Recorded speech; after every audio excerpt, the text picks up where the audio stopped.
Salamlar.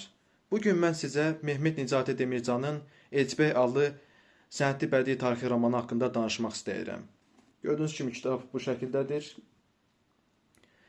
Roman ilk dəfə Türkiyənin Kayseri şəhərində 2000-ci ildə nəşr olunmuşdur. Roman nə haqqdadır? Roman Azərbaycan tarixinin ən parlaq simalarından biri olan İkinci müstəqil Azərbaycan dövlətinin demokratik yolla seçilmiş ilk prezidenti Əbülfəz Elçibey haqqdadır.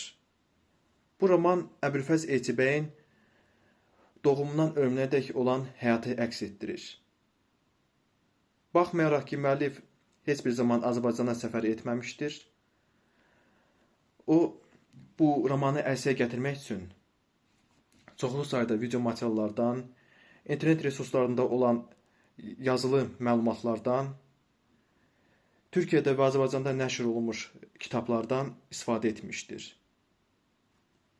Romanı elə bir şəkildə yazmışdır ki, sanki o Əbülfəz Elçibeyin ta doğumundan ölümünədək onun yanında olmuşdur.